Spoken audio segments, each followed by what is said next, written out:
In the neon-lit streets of Macau, a city ruled by surveillance cameras and artificial intelligence, a group of elite criminals is about to pull off a heist that will expose the limits of modern policing. Late at night, deep inside the police command center, officers casually monitor live feeds from thousands of cameras spread across the city. Everything seems normal until a faint flicker of static appears on one officer's screen. It vanishes almost instantly. Assuming it's just a technical glitch, he ignores it. That mistake costs them everything. Moments later, alarms explode throughout the station. A high-security financial vault has been breached. The police immediately deploy their fastest units and activate their pride and joy, an advanced AI surveillance system known as SPICE. In seconds, the AI scans every camera in Macau and identifies the getaway vehicle. Police cars swarm the location, but when they arrive, the street is completely empty. Back at headquarters, the officers stare at the screen in confusion. The van is still visible on camera, parked right in front of them, yet it clearly isn't there in real life. That's when the truth hits them. The footage is fake.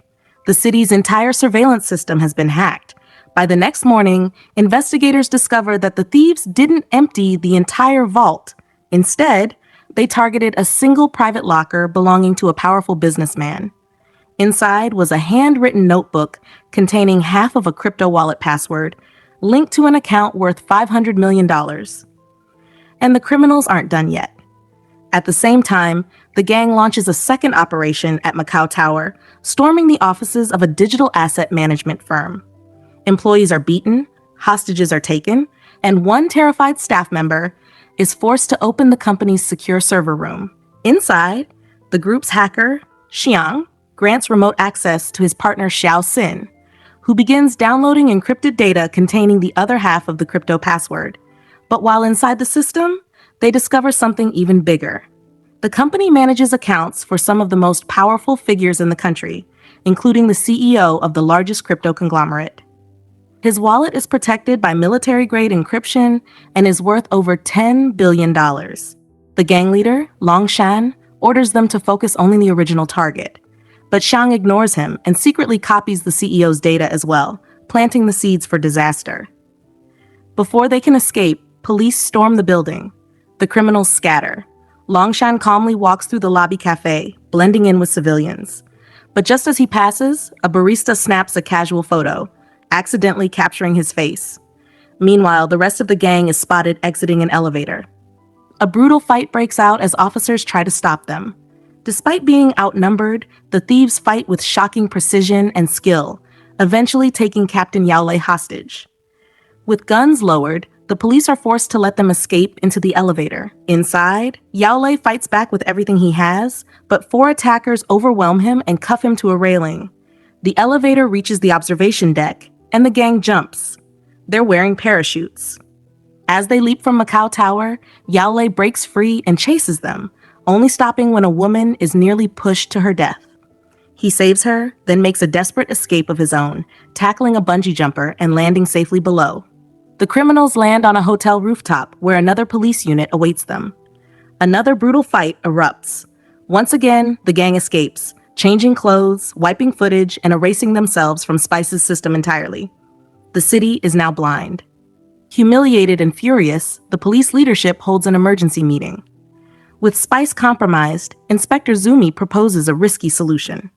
Bring back Wong. Wong is a legendary retired officer, an old-school operative who relied on instincts instead of algorithms. He's a master of hand-to-hand combat, surveillance, firearms, and psychological warfare. His only flaw? Years ago, during an undercover mission, his impatience led to the death of his partner. 2 officers, Jin Xiao and Chuo, are sent to recruit him. They find Wong living quietly, walking dogs through a peaceful neighborhood. But Wong already knows they're there.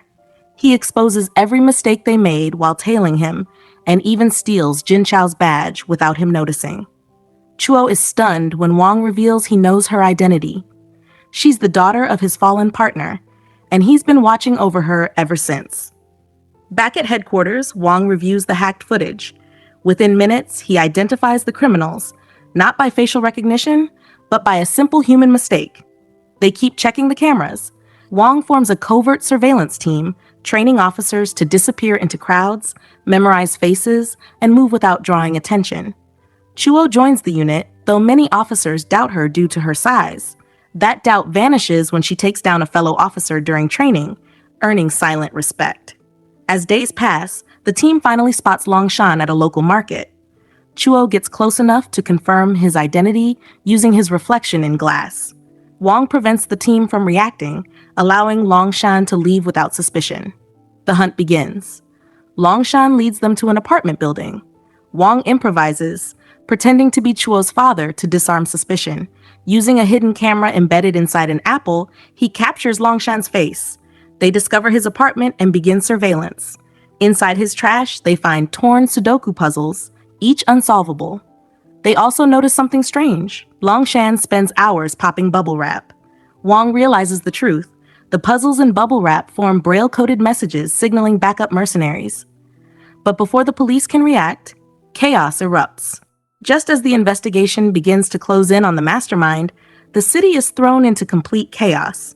While the covert unit quietly observes Longshan from a surveillance van, Wang suddenly connects all the strange clues. The torn number grids, the constant popping of bubble wrap, the repetitive routines, none of it was random. These weren't puzzles meant to be solved. They were coded signals designed to be read through touch rather than sight. Longshan had been calling for help. Before Wang can warn anyone, disaster strikes. A massive truck barrels into the surveillance van at full speed, sending it crashing violently into the police headquarters. The impact alone knocks everyone inside unconscious. The truck reverses and hits the wreck again, making sure no one inside can react in time. Seconds later, armed mercenaries pour out of the vehicle. They storm the police building with terrifying coordination. Gunfire echoes through the halls, explosions tear through offices, communication lines go dark. In moments, the command center that once controlled the city becomes a battlefield. Inside the wreckage, Chuo regains consciousness. The air is thick with smoke and debris. Wang lies motionless beside her. Without hesitation, she drags him out of the destroyed van just as bullets tear through the metal behind them. With no backup and no cover, Chuo steps forward and opens fire. Her movements are precise and controlled. One target at a time. No panic. No wasted shots. The officer who was once doubted now stands alone against trained killers and holds her ground. Wang soon regains consciousness and joins the fight.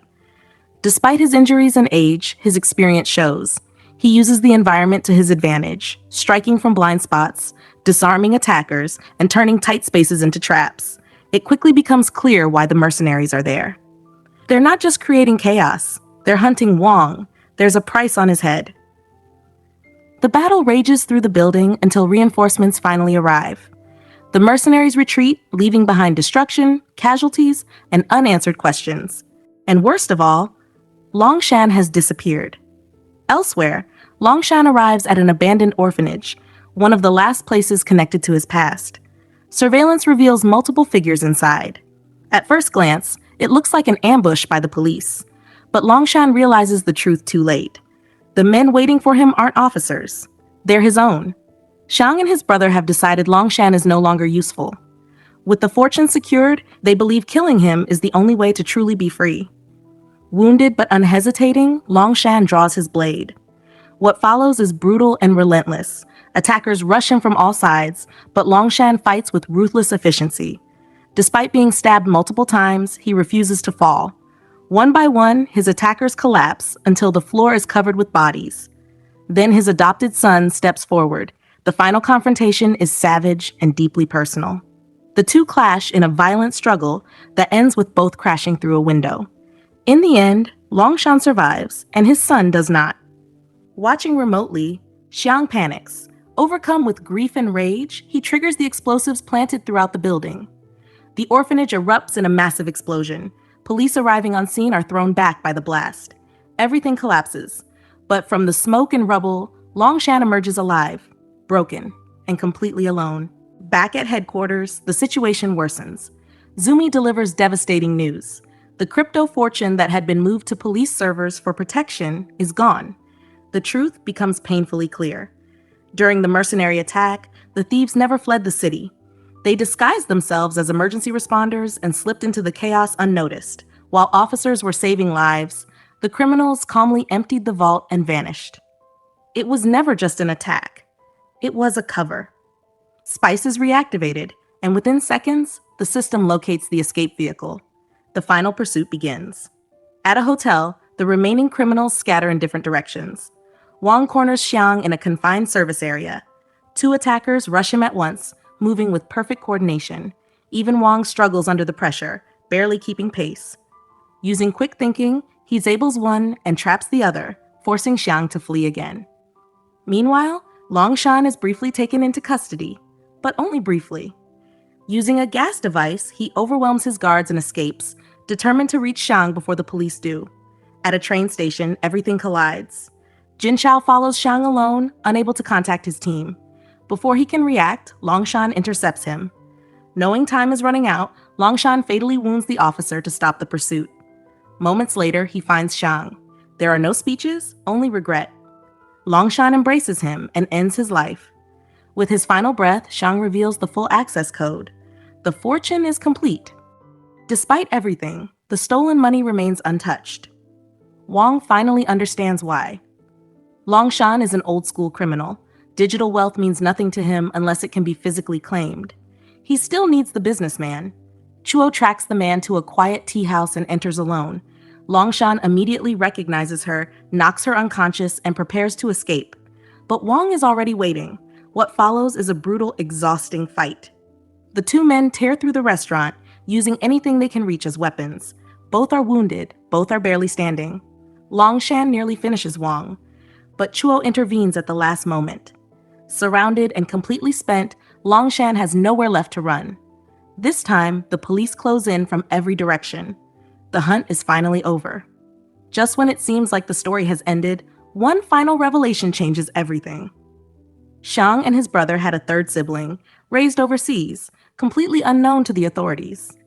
After secretly intercepting police audio, he gains access to the crypto account. And with it, he places a massive bounty on Wong, Chuo, and Longshan. The case is closed, but the shadow they uncovered is far from gone. Thank you for watching. Subscribe for more recaps.